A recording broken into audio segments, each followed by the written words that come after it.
യോഹന്നാൻ പറയും, യേശു എവിടെയുണ്ടോ അവിടെ സമൃദ്ധി. 10 രൂപ കയ്യിലില്ലെങ്കിലും കർത്താവുള്ളപ്പോൾ 10 ലക്ഷം ഓർക്കാതെ കയ്യിൽ വരും.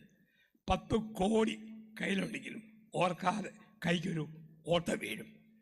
കർത്താവുണ്ടോ എല്ലാം ഉണ്ട്, കർത്താവില്ലേ ഒന്നുമില്ല. യോഹന്നാൻ 2 യേശു വന്നപ്പോൾ 7 ഭരണി വീഞ്ഞിൻ്റെ സമൃദ്ധി. യോഹന്നാൻ 6 യേശു വന്നപ്പോൾ 12 കൊട്ട അപ്പത്തിൻ്റെ സമൃദ്ധി. യോഹന്നാൻ 21 യേശു വന്നപ്പോൾ 153 മത്സ്യത്തിൻ്റെ സമൃദ്ധി. യേശു ഉണ്ടോ നമുക്കെല്ലാം ഉണ്ട്, കർത്താവില്ലേ നമുക്കൊന്നുമില്ല. അതുകൊണ്ടാണ് സമൃദ്ധിയുടെ പ്രതീകമായ വെള്ളം യോഹന്നാനിൽ കാണാം. യോഹന്നാൻ്റെ സുവിശേഷത്തിൽ മുഴുവൻ വെള്ളമാണ്. 1-ാം അധ്യായത്തിൽ വെള്ളത്തിൽ മീൻ പിടിച്ചവരെ